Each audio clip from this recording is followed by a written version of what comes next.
Okay. We're doing GLOFS.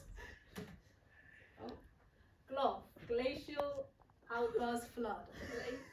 A GLOF is a sudden and rapid release of water from a glacial lake, and they are hazards to people, infrastructure, and ecosystems. GLOFs cause landscape change by eroding, transporting, and depositing sediment. This is a GLOF. This is common as glaciers retreat and lose debris and valley sides are exposed. And depending on the location, they could be ponded dams created by ice, moraine, landslide, debris, or bedrock. And we have a video of GLOF. You're going to copy and paste it in. Don't worry, we'll watch it at the end, shall we? That's a GLOF. Yeah. This is mine. GLOFs occur when there's a sudden failure of the damming material or when the water overtops and overflows the dam. The type of damming material or the position of the lake can influence which way the glacial lake drains and therefore the severity of the GLOF. Good. When you talk about dam, do you mean human-built dams or natural dams? Natural dams, like the ice dam. Good. So GLOFs from the ice-dammed lakes. These occur when the floods occur when the ice dam is weakened, and what happens is the water overspills the ice dam, and then the lake reaches the sufficient depth to be able to float the ice dam, and this allows the water to escape and erode the ice tunnels and become a flood. But the floods don't always, and the drainage doesn't always destroy the ice dam, and they can form ice dam lakes which refill and drain over and over again. And then the impact of volcanic activity. The volcanic activity will melt the glacial ice, and the water can either escape immediately or it can accumulate as a subglacial lake.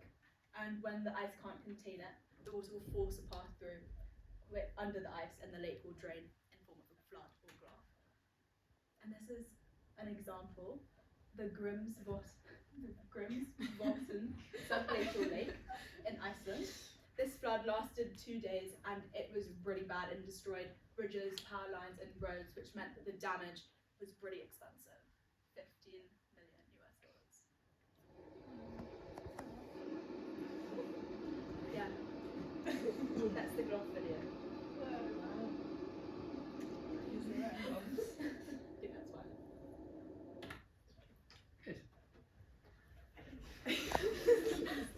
I'm glad we went with no essays on slides. No, okay. Glad we changed that. Yeah.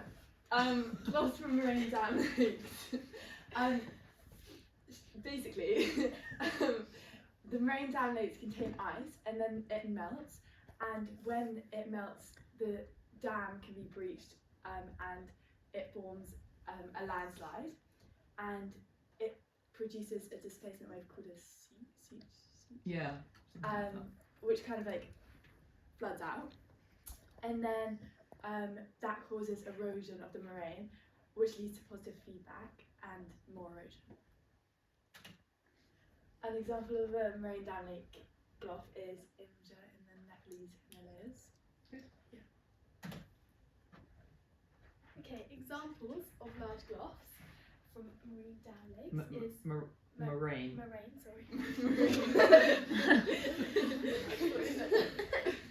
is Cordillera Blanca, and it was in 1941, and it was when ice avalanche into Lake how do you pronounce it? Palcocha? Palcocha. It triggered big waves which overtopped moraine the moraine dam and travelled down the valley. And then the impacts of it was the flood hit the town of Huaraz, which was 23 metres downstream. Meters? Mile, yeah. Meters is like me to you and a bit more. Miles, I'm guessing. Miles. And then the flood contained 8 million metre cubed of water and debris, and it destroyed a third of the town, which was 5,000 people. And then another example was Dig Show, front of the Longmarsh Glacier in Nepal, and the GLOFS occurred due to an ice avalanche. And then the impacts, lots of buildings collapsed, hydroelectric power plant was destroyed, and 14 bridges were also destroyed. But there are only 5 deaths because the whole village was at a festival. What? That was lucky. Very lucky. Well planned. Wow, look at Oh, that. I'm done. Good. Links between GLOFS and climate change. 2.5 million years ago, ice sheets in northern Europe, North America and Central Asia dammed huge lakes, causing floods, and they eroded canyons and damaged the ocean through all the input and sediments of the GLOFS. Global warming also causes more lakes to form and to increase size due to the melting of the glaciers. Growing glacial lakes are Norway, Iceland, European Alps, South American Great Lakes. Some examples there. And then threats of GLOFS is growing as more glaciers retreat, and more people are at risk due to settlement activities and in glaciated regions. Activities such as fishing, farming and tourism can be impacted, same with transport links and infrastructure for hydroelectric power. Okay. Monitoring glacial lakes. This is crucial because it helps to predict when and where GLOFS are actually likely to occur, and they identify pre-existing glacial lakes and then they monitor them and how they change. But this can be very challenging in areas that are hard to get to. And once dangerous lakes are identified, they use a range of tactics to reduce the GLOFS risk. Some of these can be costly and therefore action is often limited by economic circumstances. So that means in places of, if they identify GLOFS in places of low income countries, then they often can't use the proper measures to prevent it from happening. This is a current occurrence when trying to manage the risk of GLOFS. Good. That's another GLOFS. So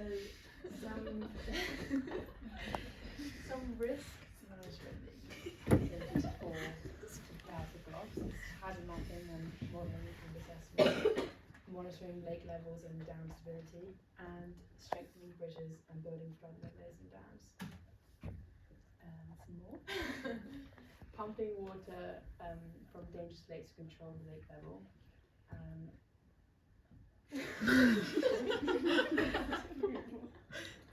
Installation of warning systems, education and risk communication and education.